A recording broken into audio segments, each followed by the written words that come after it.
Welcome, everyone. We're just letting a minute or so to let people come on.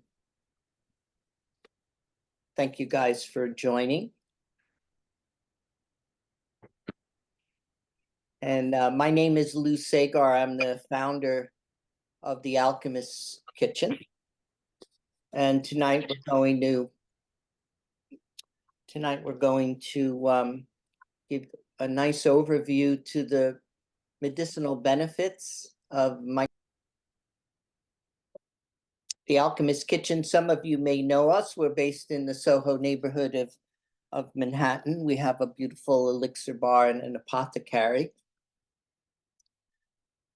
And over the last 3 years, we have been working with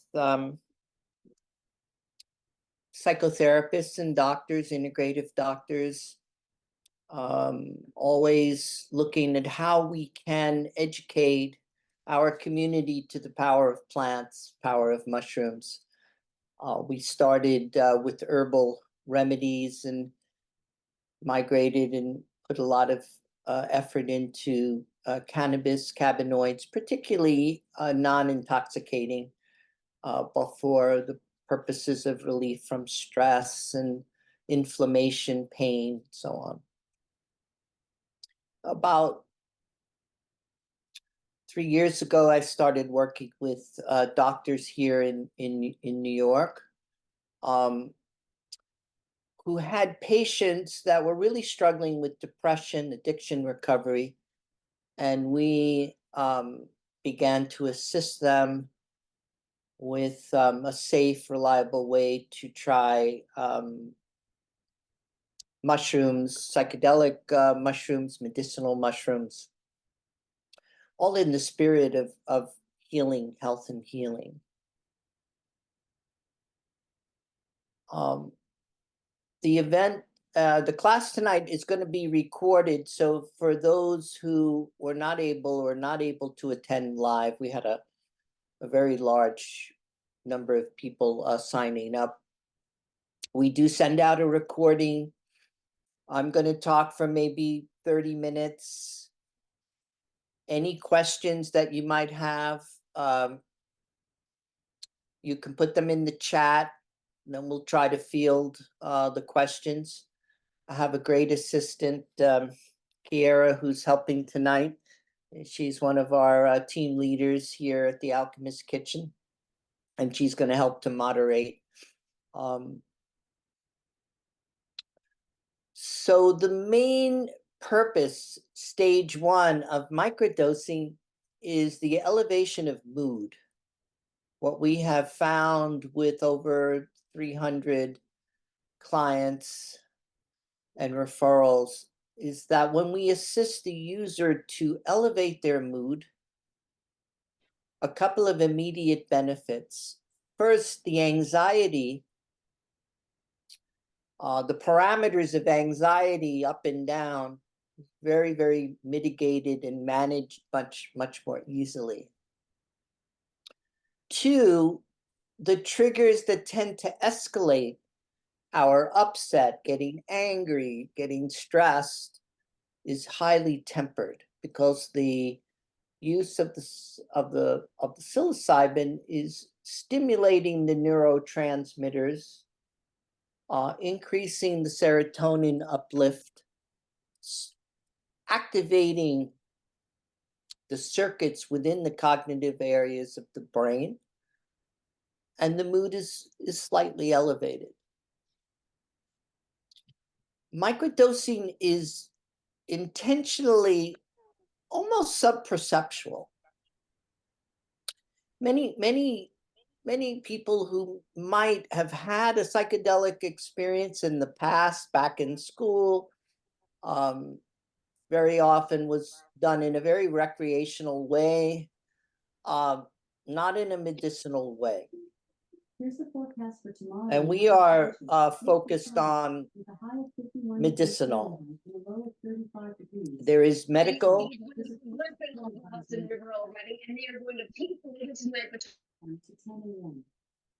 There is a medical side of the business, which is drug development. There's a lot going on in drug development. There is the recreational side of psychedelics, which is what most people's any experience they may have had would be recreational. Most people who have had any experience with recreational psychedelics very rarely knew where it was coming from, what the dosage was.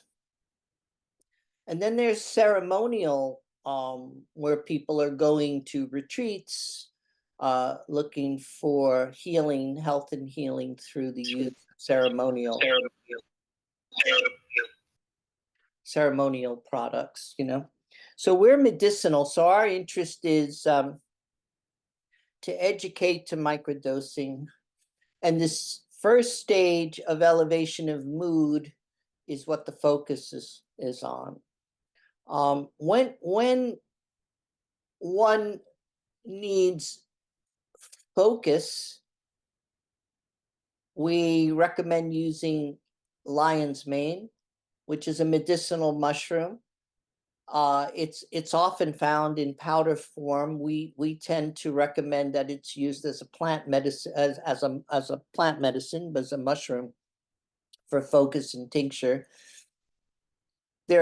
There's heartbreak, grief, emotional imbalance, and trying to help the user stabilize emotional upset. And that's very often anchored in reishi with a blend of mushrooms that is very heart healing. So some mushrooms are very cognitive.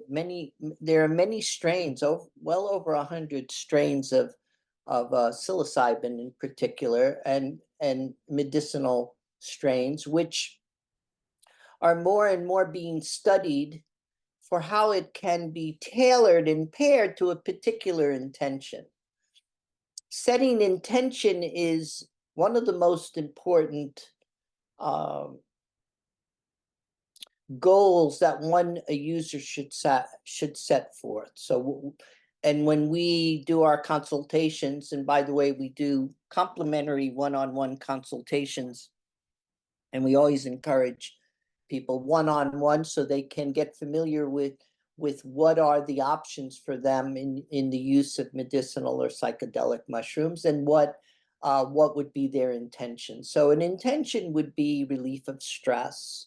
An intention would be relieving, for women particularly, relieving the vulnerability that women often have during their cycles, hormonal issues, younger women with their cycles, where there tends to be a heightened upset. Microdosing is exceptionally good for helping to balance. So the protocol of using the mushroom is scheduled to assist with balance. Older women going through the challenge of premenopausal, menopausal, all the way through. We've identified over the last couple of years that is a very, very important intention. You know, once the mood is elevated and the anxiety levels are managed, and you're less reactionary to what would normally be an escalated trigger, getting to the airport, crowds, how the boss is talking to me, how my mommy's talking to me, how the kids are talking to me. That slight elevation really creates a gateway and a pathway in which to do the more important work. So if you imagine the mushroom is coming over to your house, and first thing it's gonna do is take a look around, and it's going to try and assist with tempering and mitigating upset, tempering the stress. It goes right to the root cause. Unlike alcohol, which is, you know, a big default for a lot of people for stress, or smoking cannabis is a big default use for changing mood. Changing the mood does not get to the root cause. But the great thing with microdosing is the mushroom is very interested in getting to the root cause. So what are those obstructions? That is what stage 2 is. Where am I what's holding me back, you know? And so the elevation of mood stage 1 leads to the stage 2, which is managing what my obstructions are. So, for example, probably one of the most popular obstructions is simply procrastination. Procrastination in making some changes in one's career, you know, maybe one is earning their income in one area very transactionally, but their heart is somewhere else. So how can I make a path, a career path over time to assist with a transition? Procrastination is very, very prevalent. Some of the root causes of procrastination is self-confidence, self-worth, the burdens of managing a lifestyle with financial stresses, um, living in New York City, all kinds of issues that create an obstruction, which we call procrastination, you know. Setting the intention to relieve the use of toxic alcohol, heavy cannabis use, too much sugar, are also intentions and obstructions that can be very often identified through microdosing. For individuals that are perhaps on an antidepressant or using an antidepressant, it's probably one of the most popular obstructions, which is, okay, the antidepressant is helping me, but the side effects of that antidepressant have become very toxic, and most people who are using antidepressants very often would like to taper off. It's very, very difficult to simply stop an antidepressant. But with microdosing, the mushroom will win out over time. Over time means over a month or two, microdosing gently, small amounts, with a good protocol, taking breaks. We have seen remarkable recovery of people slowly tapering off their antidepressants, slowly tapering off the Adderalls and other pharmaceuticals in a gentle way, but in a firm way. And we're quite amazed at how much progress people can make when they want to set that as an intention. And although antidepressants are in a way doing the same thing that the mushroom is doing naturally, which is heightening the neurotransmitters, lifting the dopamine, lifting the serotonin, it will win out over time. It will can be a very effective for most people. Now, microdosing is not intended for people who have more serious psychological disorders, you know, serious bipolar, still very difficult, especially without a therapist. Our interest is talking about what we can do self-directed. 70% of the users that we've had the privilege of working with eventually they identify that they would like to go deeper, which leads to the third phase. And the third phase is going deeper. How deep? Deeper just pretty much means a higher level of elevation, higher dosage, for the intention of trying to help identify trauma and move trauma to a place where it could be healed or released. So the third stage, if the first stage is elevation of mood, the second stage is dealing with obstructions eventually the obstructions lead to, well, what's really the cause? What's the root cause of most of our life issues deals with some trauma. It could be childhood trauma, could be all, and some of that trauma is pretty deeply compartmentalized or repressed, because in order to move forward in life, we very often repress and compartmentalize that. Those of us who are privileged to have a therapist, many people don't, but those who do have a therapist, therapy is an incredibly important and effective way to help identify trauma and discuss it and talk, and but when that trauma is really bottled up, there's lots of challenges. Well, microdosing is really good, very, very effective for helping to zero in on trauma, both deep-seated and both very light. So a deep-seated trauma could be maybe something from childhood, trauma. And the goal and the intention is to help the user move that trauma from being a victim to being a witness.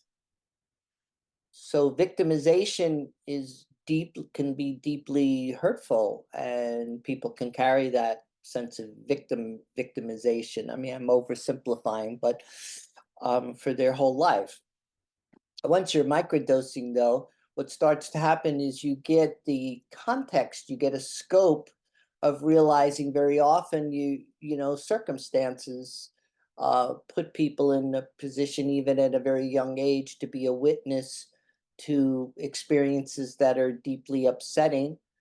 But with microdosing and neuroplasticity, which neuroplasticity is the regeneration, it's almost like planting new seeds in the brain, recircuiting the brain.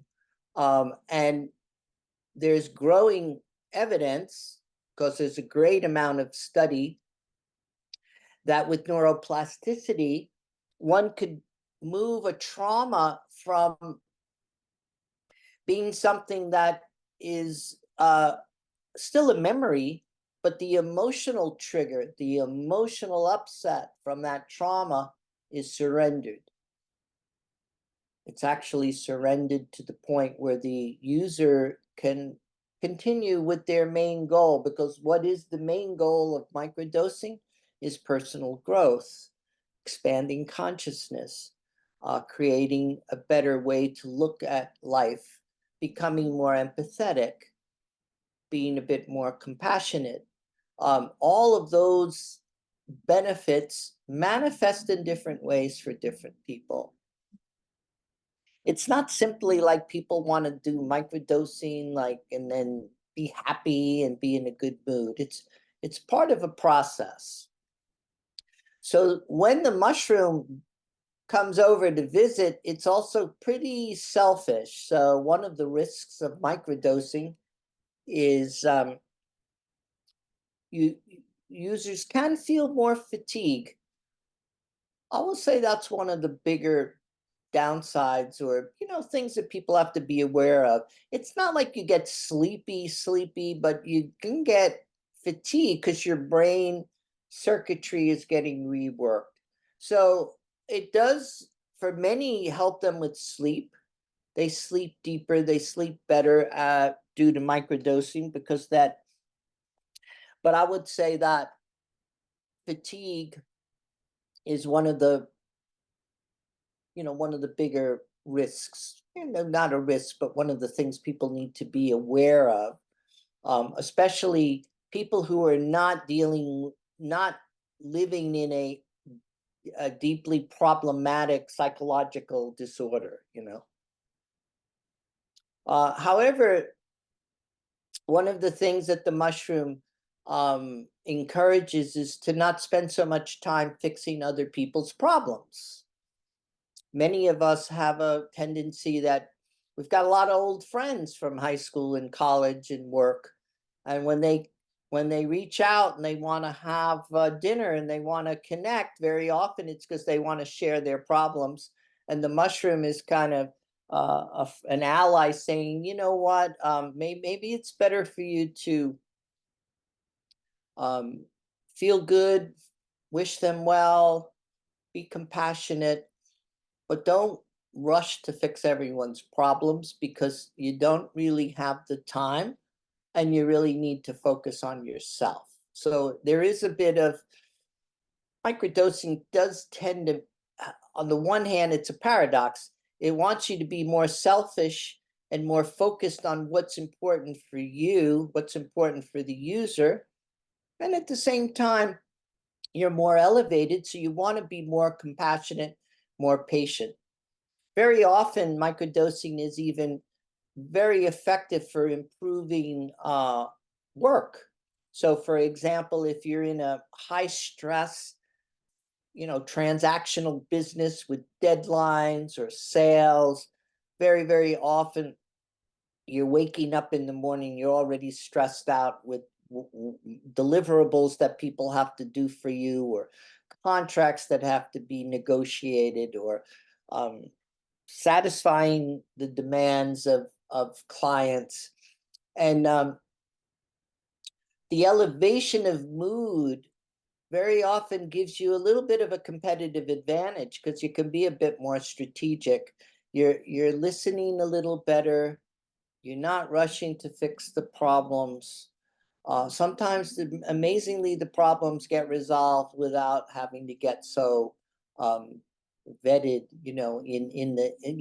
so consumed with solving the problem, whatever it is, from a very minor issue to a more significant issue. I'm trying to give you, through some examples, a better understanding of, well, what really happens when you're microdosing. Microdosing is also normally done in a protocol. There are 3 forms of ingestion that are popular. One is capsules. Capsules are very structured. They're often taken once every 3 days. There's a variety of doses, 100 milligrams, 200 milligrams, Okay, I'm in. 300 milligrams. You can then use capsules very effectively. They're pretty structured. You can't break them up and mess around with them too much. But they're very good for people who want something very structured, very, very good for people who are on the lower end of mood, really struggling. They're more disabled. Their mood's really an obstruction. I don't want to, they could be even clinically depressed. Second form is often in a cacao or a chocolate. Many recreational mushroom growers that are in the psychedelic space, they grind up the mushroom, they put it in a chocolate soup, and then they bake it. And it became popular mostly because eating dried mushroom is not everybody's, appealing to everybody. And also, when you're using mushroom in its dried form, you have to weigh it, you have to have more hands on it. You want to put it in a lemon juice. Dried sometimes can upset the tummy a little bit more than in a capsule or in a cacao. And also, dried mushroom is very hard to determine the shelf life. How long has that mushroom been dried and in the recreational space? Because most people who go and microdose, they're still buying and sourcing their product in the through the recreational space. They're going on the internet, or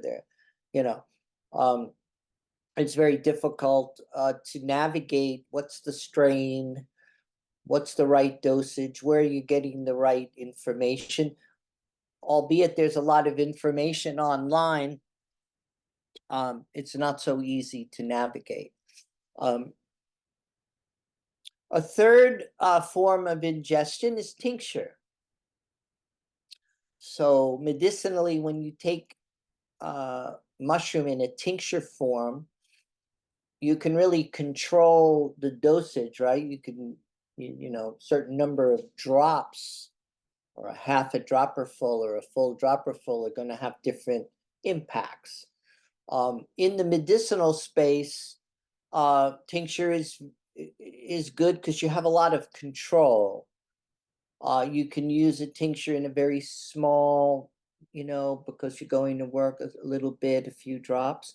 And then very often with tincture, you can, you know, users can go in a beautiful setting, hiking, trip to the jungle and take higher doses from the same formulation. So it's a little more sophisticated for most people, but it's another form of ingestion. And form of ingestion is important because if you're not if you're talking about being self-directed, then you want to make sure that you got the right strain for the right purpose.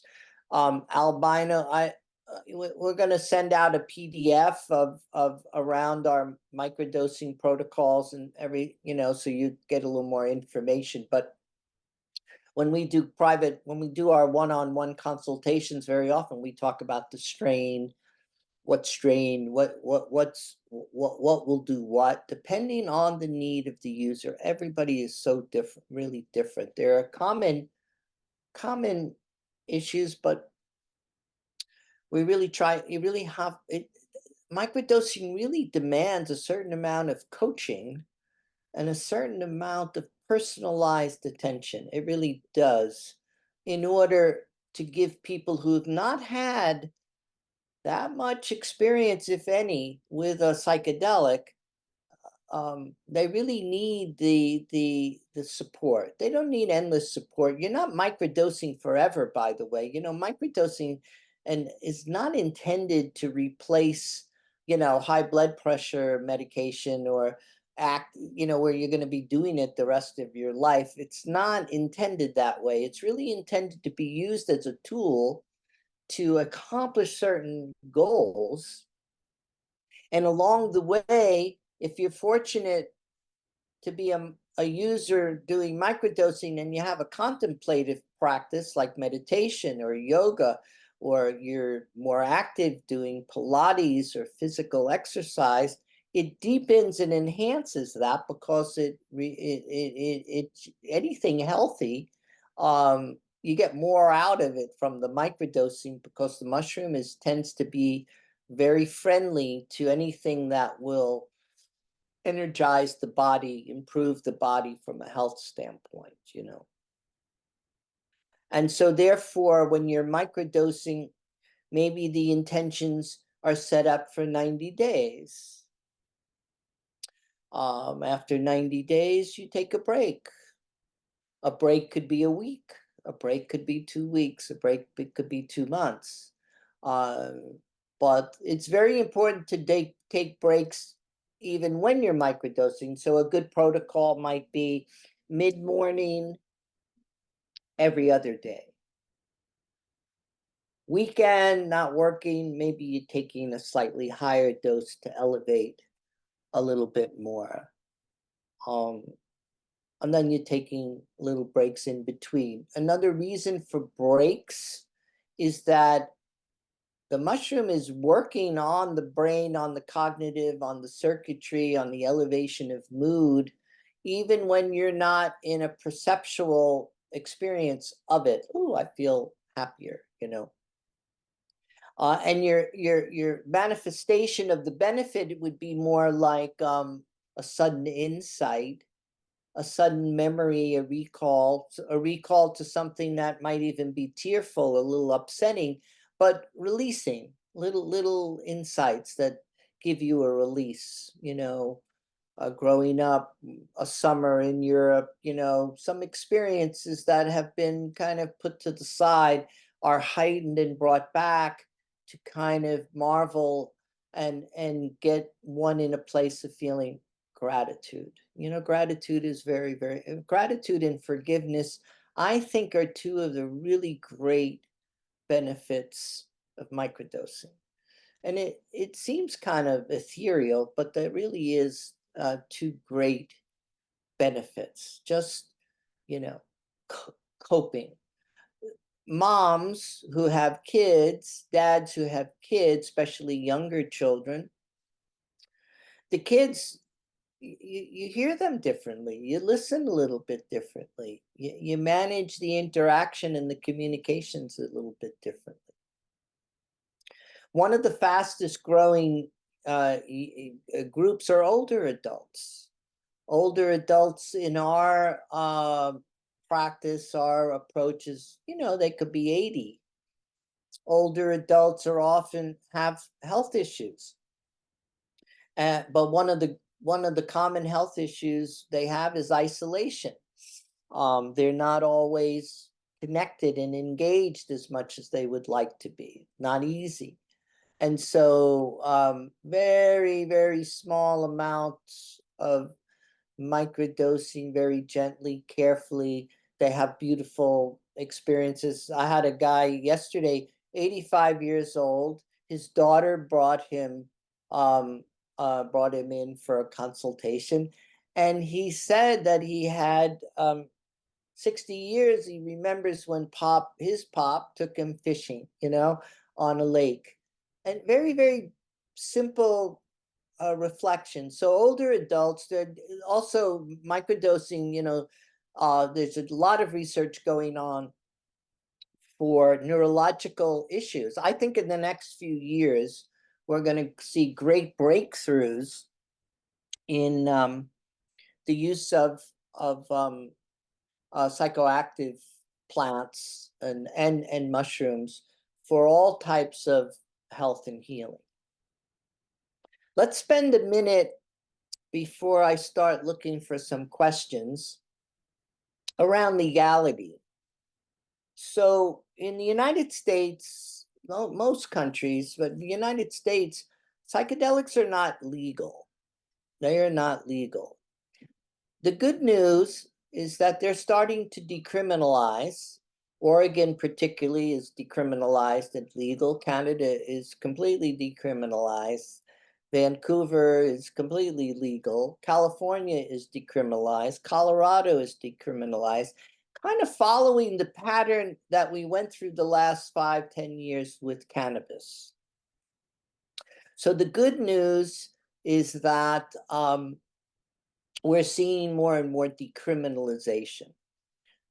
Regulation is very important. Without regulation, how do we know that these formulations are safe? So we are great advocates. We work very hard to support anything we can do to help bring forth regulation.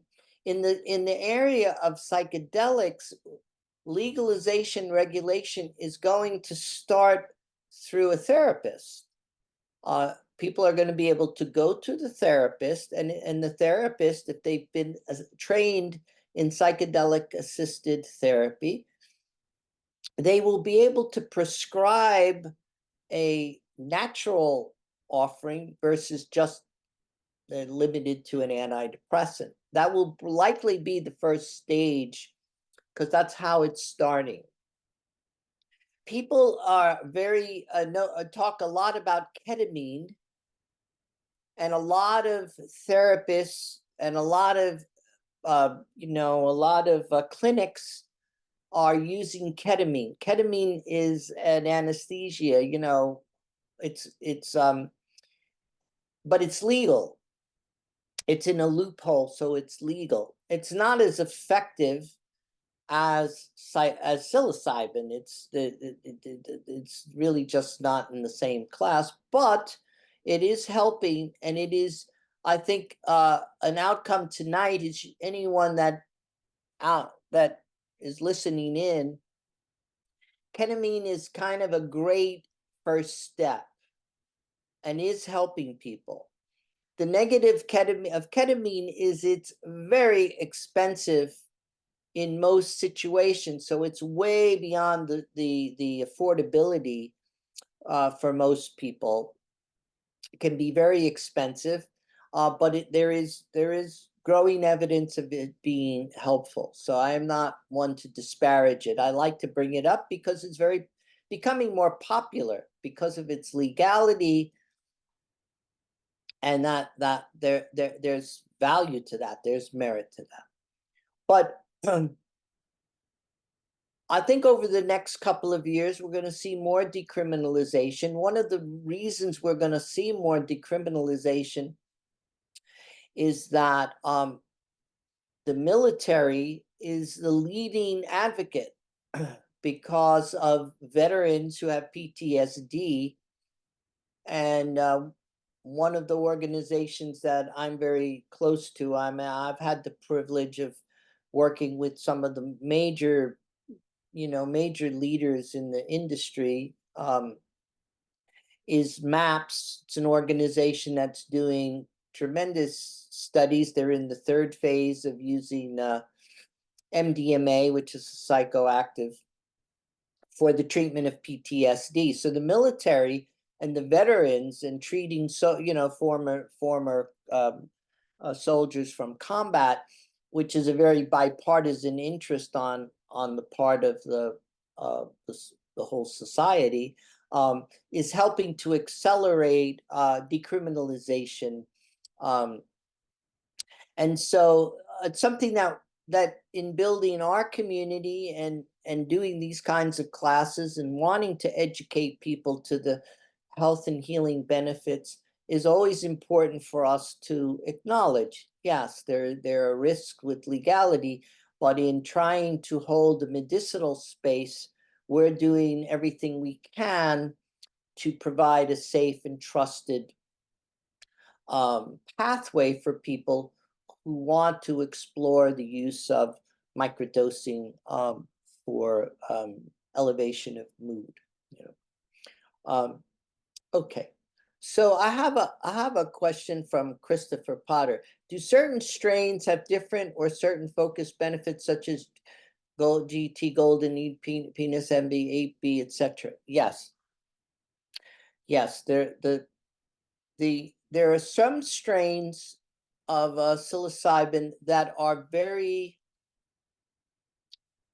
cognitive. They're very good. They lift the mood. They're very much in the cognitive, more euphoric. They don't reside that much in the body. You don't get too activated in the body. Many albino strains are like that. The penis envy, these strains have different, names. Most of the names come from how they look, how the strains look. There are some strains that are really good for emotional. See, some people really want mood elevation, but others need heart healing, heart openers, ways into. They realize when they're microdosing that they really have unfinished business with grief. Grief is a really big one in terms of trauma, because we all have lost people we've loved, and not always on the best of terms. So heartbreak, grief, you want a different type of strain. There's certain strains, Golden Teacher, Taj Mahal, and different strains for different purposes. The future now is doing crossbreeding, kind of like a body worker. You used to go to get a massage. Do you want a Swedish massage or a shiatsu, or what kind of massage do you want? Deep tissue. And today in America, you have all of this hybrid, where good body workers are blending and mixing a little bit of shiatsu, a little bit of stretch. Same thing with growing mushrooms. We're seeing fantastic crossbreeding where you can really zero in on a certain intention. So if you're looking to have the mushroom really help mood, there are strains that are really good for that. If you're looking for the mushroom to really activate the body, stimulate the body, There are strains for that. So yeah, I think it's still in an early stage in terms of the um, nomenclature and how the stuff, how it's defined. I think we're in the very early stage. Fungi is 400 million years or more. It's been around. We are extensions of fungi. And I could speak for another hour on stoned ape theory and all of that. I don't want to do that tonight, but there are focused benefits for different strains. Nadia, could you talk a bit about the Stamets stack, and is there a standard amount of the substance, or it should be calculated based on the weight of the person? Yeah, so the Paul Stamets, for those who may not know, he's probably one of the great elder mycologists, very, very influential. I think he's in his 60s now. I've had the pleasure to spend time with him. And um, he's one of the first to really give a protocol. It's called the Stamets stack. And it's a certain approach to how you use both medicinal and psychedelic mushrooms. And I think the Stamets stack, I think we're outgrowing that in terms of the knowledge that we have in where the industry is going and what we're learning on the front lines, at the Alchemist Kitchen and other places. But he's a very, very important influencer. And but when it comes to dosage, because Stamets stack is also about dosage, dosage is calculated part by intention, part by an understanding that when the user comes and is so stressed out and so nervous and has so much anxiety, they often say I want the smallest dose because I'm so nervous. And sure enough, 9 times out of 10, when they take the smallest dose, the next day they say, how come I didn't feel anything? Well, how come I didn't feel anything? Well, they didn't feel anything because you took such a small dose. That's still better than taking too much and feeling too anxious or feeling out of sorts. And let's remember, intention and setting have a lot to do with dosage. Where you take, if you're going to go on a hike and you're going to be in a beautiful setting, what kind of dosage, what kind of strain may be a little bit different than if you're going to work every day and you're trying to function. Remember that we're really interested in helping people function better first.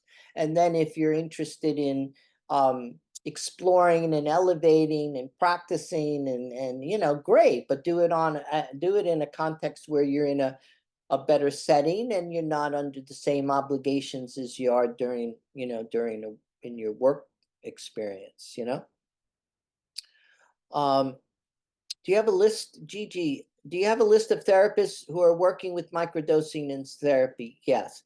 So that's a great question. So we specialize in taking people as far as we can from starting affordably, if they're working with a therapist, we're happy to, we work with therapists all the time. But 75% of the people who successfully microdose, they want to go deeper because that's a consequence of success, right? You're feeling better. You notice that your performance at work, your productivity, you're a little feeling more creative. But you're also feeling closer to what the traumas are that you'd like to release and take care of. And very often that requires assistance.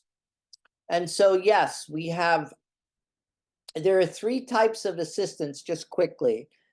There's a sitter.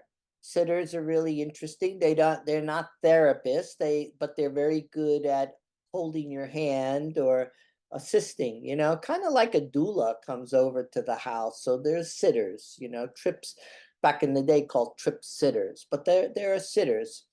Then there are facilitators. Facilitators are people who have some therapeutic training, behavioral, and they're very experienced. They've worked with teachers.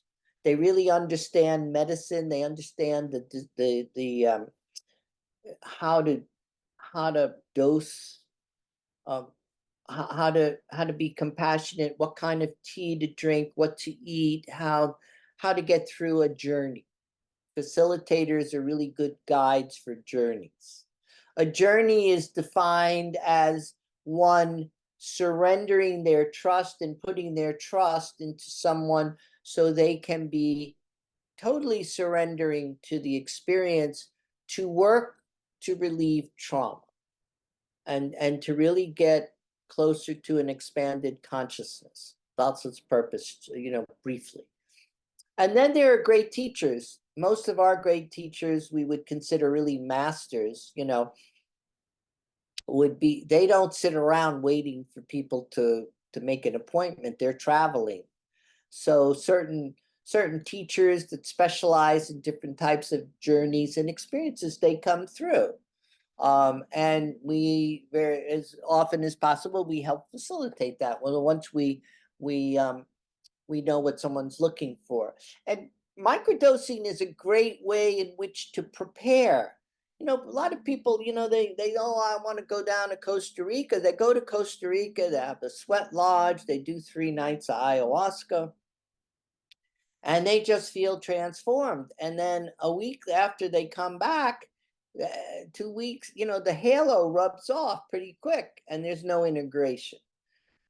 Probably one of the biggest issues we have on the front lines of this work is integration.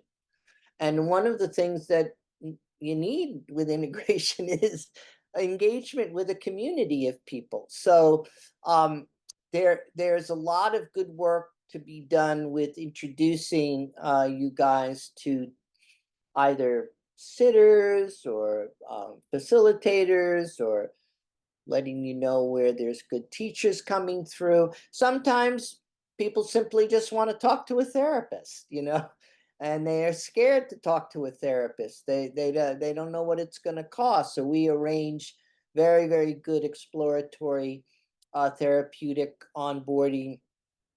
So we obviously with therapists that are more integrative, right? We're interested in integrative medicine.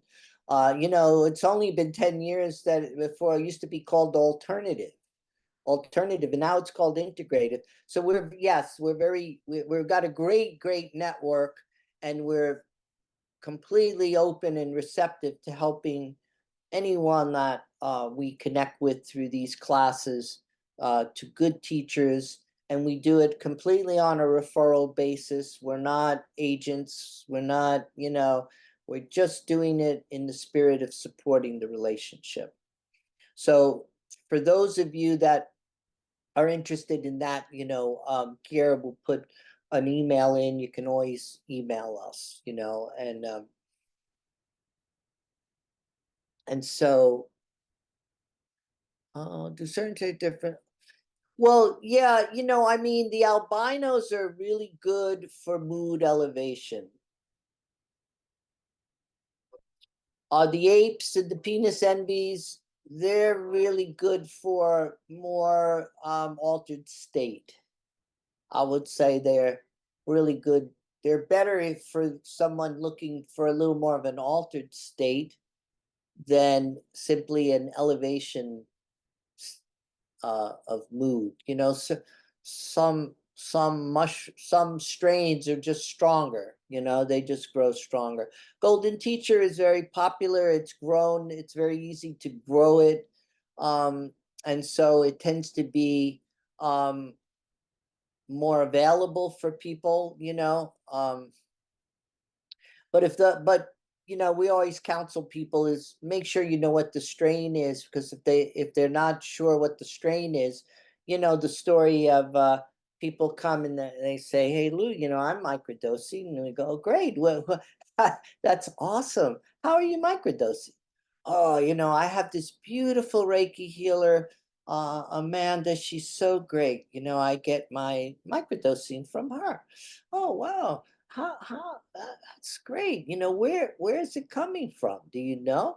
Well, her boyfriend, he come up from Sedona, and I think he grows it somewhere, so supply chain gets very fuzzy really fast. And there's nothing wrong with people trying out microdosing from their friends or people who they trust. Certainly, holistic practitioners, they should be applauded because very often they're on the front lines of healing.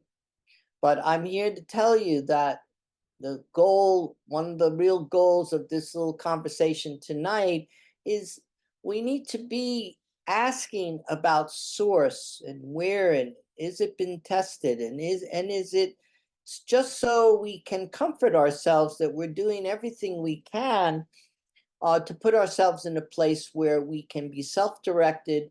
We can try different types of plants and mushrooms, some of them totally legal, some of the, kana, kava, they're all legal. We're doing a lot of work with these plants, as well as the psychedelic um, area. Um, Shelley, is there a better time of day to microdose? You said it could create relaxation, but curious what type of day. We usually encourage microdosing to be either in the morning or mid-morning. Mid-morning's like 11 o'clock, in between whatever your morning routine is. But some people wake up, they don't have much for breakfast. There's not that much in the tummy. Better to be lighter in the tummy. And so they microdose in the morning, so morning, mid-morning.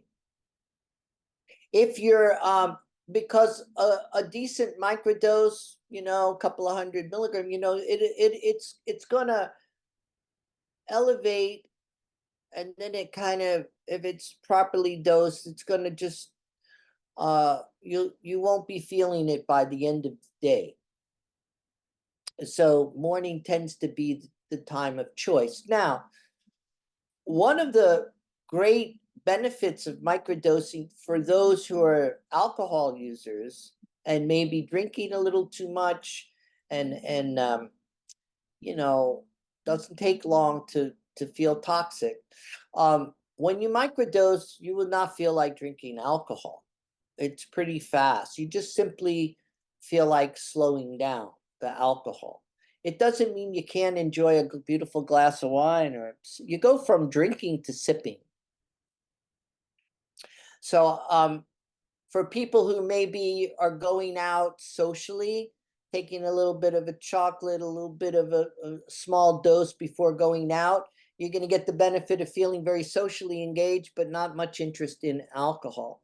So, we work with people, try to manage the protocol and customize it up to a point, because it doesn't have to be so religious. It's just, for some people, having that structure, at least in the beginning, is very helpful, So, yeah, mid-morning, early afternoon. On a weekend, it's really awesome if you can plan time to try different, products. Try it in a nice setting, take a hike. If you meditate, it enhances and deepens the meditation. If you do your yoga, if you do Pilates, if you do exercise, all of those kind of things are really heightened and improved. Um, can you microdose too much? Not, yeah, I guess you could microdose too much, but you kind of tire of microdosing once your mood is elevated. You either want to go and address other, if the microdosing is working, it's going to keep raising issues that draws your attention to it, and therefore it's going to want you to do a macro dose, not a micro dose. So I don't think you could really characterize microdosing too much. You can't get too dependent on it. It doesn't, the mushroom doesn't work that way. It's not like you can kind of it just doesn't seem to get people, just do not tend to microdose every day, 3 times a day. They don't, it doesn't work that way. I think that there's probably more research needs to be done, but I think it's fundamentally that the mushroom is not addictive that way. Uh, I think it's also in understanding that we are going to see such great research. And since I have a minute, I just met a couple of doctors. They just got a grant, about 6, 7, $10 million grant. And the purpose of the grant is end of life. So they go to families because, to get to someone who's been, end of life is usually, 6 months to live, you've been diagnosed. And what would be the impact of hero doses, very large doses, on users or patients that have been diagnosed end of life? And that's amazing, because when the little bit of work that they've done so far is the purpose of, well, why would someone want to do a macrodose? Because they actually, by doing a macrodose, their state of reality is shifted so dramatically that then when they come back into this reality, they feel differently about their relationship to passing.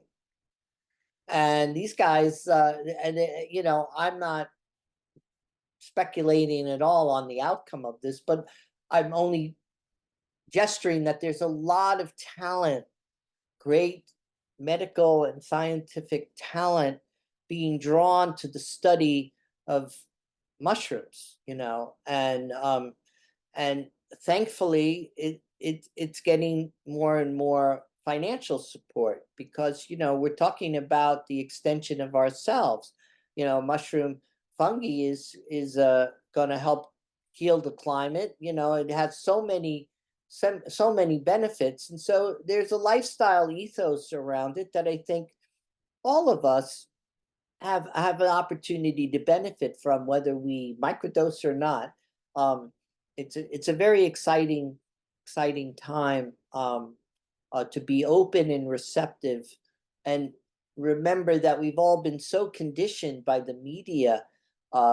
Baby boomers, they were conditioned back in the 60s, and so we have a lot of conditioning that has put us in a place of judgment that perhaps we should be a bit more open and receptive.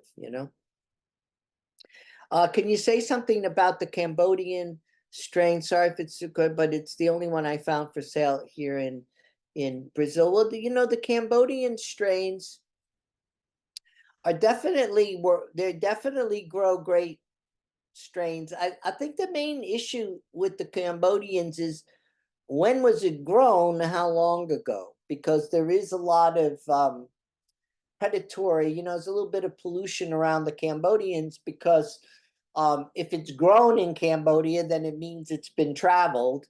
And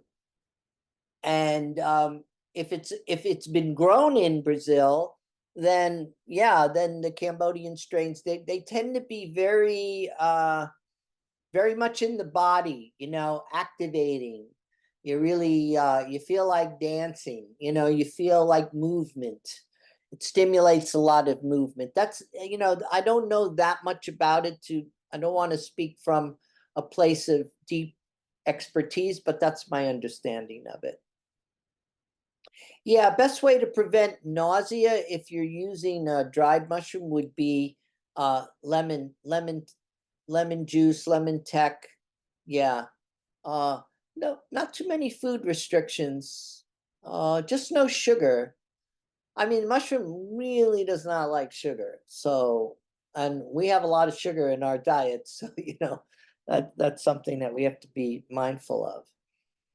So, I did a lot of talking tonight. I just want to say this is all coming from a spirit of support.